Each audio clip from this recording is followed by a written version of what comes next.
오늘은 독일이 압도적인 힘의 차이를 보여줬습니다. 오늘 독일의 무서운 점은 중앙 공격 위주로 가되 안 됐을 때는 공격 루트가 다양했다는 것이 무서운 점이었죠. 그럼 오늘 경기는 어땠는지 한번 알아보도록 하겠습니다. 오늘 경기도 역시 독일은 토니 크로스를 중심으로 경기를 풀어가기 시작했습니다. 크로스가 레알 마드리드에서 뛰는 것처럼 센터백 2명과 함께 백스리를 형성하면서 골백업을 시도했는데요. 어떤 상황에선 비르츠가 내려와서 공을 받아주기도 하고 기본적으로는 김도환이나 안드리와 공을 주고받았습니다. 레알 마드리드와 좀 다른 점이 있다면 레알 마드리드는 오른쪽 풀백을 사이드 쪽으로 엄청 벌려서 크로스의 반대 전환이 많은데 독일은 키미가 그 정도로는 올라가지 않고 어느 정도 밸런스를 잡으면서 적절한 위치에 서 있었습니다. 독일의 헝가리 밀집 수비 공략 방법 첫 번째입니다. 헝가리 수비 라인과 라인 사이에 선수를 위치시키고 이 사이 공간으로 전진 패스를 넣습니다. 그런데 이 패스를 주고받는 역할을 주로 누가 하냐? 비르츠가 주로 이렇게 밖으로 나와서 패스를 넣어주고 무시알라가 이렇게 공을 잡고 돌아서는 능력이 되니까 주로 받는 역할은 무시알라가 담당했습니다. 그러면서 그때 동시다발적으로 긴도안이나 하베르츠가 공간을 찾아 들어가는 것이죠. 독일의 헝가리 공략법 두 번째입니다. 이것도 아까랑 구조는 비슷합니다. 하지만 내려와서 받는 대상이 다르죠. 중앙 공격수인 하베르츠가 조금 내려오면서 크로스에 공을 받아줍니다. 그러면서 자연스럽게 센터백은 따라 나올 수밖에 없게 되고 이쪽에 생긴 공간을 긴도안, 무시알라, 비르츠가 들어가면서 공략하는 거죠. 어쨌든 이런 플레이가 가능한 이유는 무시알라하고 비르츠가 둘 다 클래식한 윙어가 아니라 약간의 공격형 미드필더 성향을 가지고 있기 때문입니다. 그러면서 가운데 쪽으로 좁혀서 플레이해도 어색함이 없는 거죠. 또 하베르츠는 일반적인 공격수가 아니고 어떻게 보면 펄스9적인 요소를 가지고 있기 때문에 이렇게 내려와서 봤는데도 능한 선수죠. 독일 공격수들의 특성이 헝가리의 중앙 밀집 수비를 오히려 중앙에서 깰 수 있는 방법들을 보여줍니다. 그리고 아까의 그 공략법을 사용할 때 그런 상황을 세팅하기 위해서 되게 효과적인 장치가 바로 하베르츠였습니다. 헝가리는 기본적으로 수비는 하지만 뭐 마냥 뒤에만 있고 싶은 생각은 없었거든요. 근데 하베르츠가 자꾸 센터백 뒷공간으로 한 번에 띄워주면서 동료들의 롱킥을 받아줬고요. 센터백들은 이런 걸 한두 번 당하는 게 아니다 보니까 자연스럽게 그냥 뒤에 물러서 수비할 수밖에 없게 됩니다. 그게 마음이 편하니까요. 독일이 전술적으로 움직인 부분들도 있었지만 이렇게 무시알라가 개인 능력이 좋다 보니까 두 명의 선수들을 자신에게 붙여놓고 하베르츠에게 공을 내주면 그때 긴도안은 안으로 뛰어들어갑니다. 여기서 하베르츠의 축구 지능이 좀 티가 나는데 이 공을 받고 잡아놨으면 공을 뺏겼을 확률이 높은데 잡지 않고 바로 툭 하고 긴도안의 침투를 봐줍니다. 이 공격이 완성되진 않았지만 독일이 정말 다양한 루트의 공격 방법을 가지고 있다는 걸 보여줬습니다. 독일의 공격 방법들이 위협적이긴 했지만 결국 정석적인 방법으로 실점을 하지는 않았던 헝가리입니다. 나름 잘 버티고 있었는데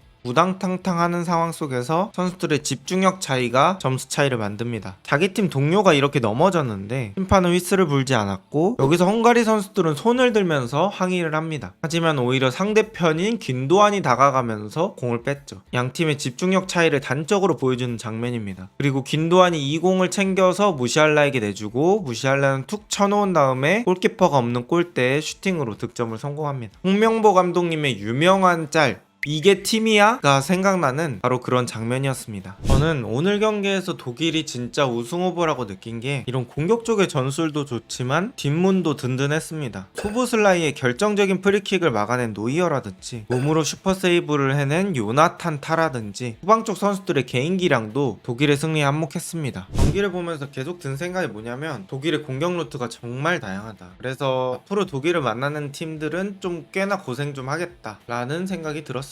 기본적인 중앙 밀집 공격형 전술이라든가 그게 안 풀렸을 때는 무시알라의 개인 능력 또 가끔씩 번뜩이는 비르츠의 플레이메이킹도 있고요. 이게 안 됐을 때는 미텔슈타트나 키미가 사이드로 바짝 벌려서 하베르츠의 머리 보고 크로스로 올리는 방법도 있습니다. 독일은 이거 안 되면 이거 안 되면 이거 이런 식으로 한 공격에 매달릴 필요 없이 여러가지 공격 방법을 사용했습니다. 독일은 후반에도 마찬가지로 자신들만의 방식으로 헝가리의 수비진을 차근차근 해체해 나갔습니다. 패스를 안으로 집어넣었다가 다시 밖에서 받고 있고 앞쪽으로 나가지 못하면 옆쪽으로 돌리면서 방향 전환을 시키고 강팀들이 약팀의 밀집 수비를 깰 때 정석적인 방식으로 접근했던 독일입니다. 그리고 결국 이런 플레이에서 앞쪽으로 전진할 수 있게 만들어준 건 무시할라라는 크랙이었죠. 4명한테 둘러싸일 수 있는 상황에서도 공을 잡고 돌아내면서 옆쪽에 있는 균도안에게 패스를 줄 수 있는 능력이 있습니다. 이렇게 결국 무시할라가 자신에게 2명의 수비를 끌어들였다가 이런 식으로 균도안에게 패스를 넣어줍니다. 독일은 좌우 전방과 후방을 계속 왔다 갔다 하면서 패스를 돌립니다. 그렇게 수비를 열심히 하던 헝가리도 90분 내내 한 번의 실수도 안 하기가 정말 어려웠습니다. 토니 크로스가 또 아까와 비슷한 공간에 있는 무시할라에게 땅볼 패스.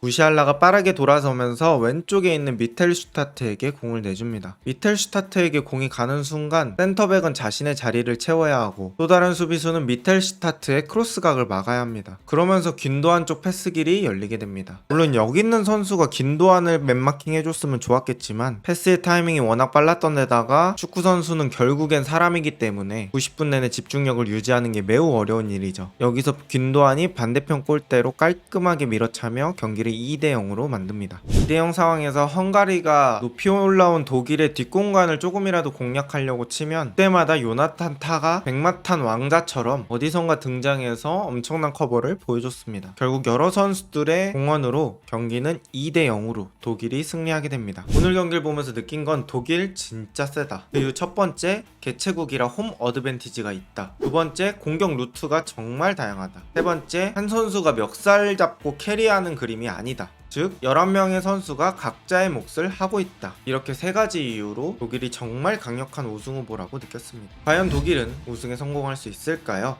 오늘 영상은 여기까지입니다. 좋은 하루 되세요.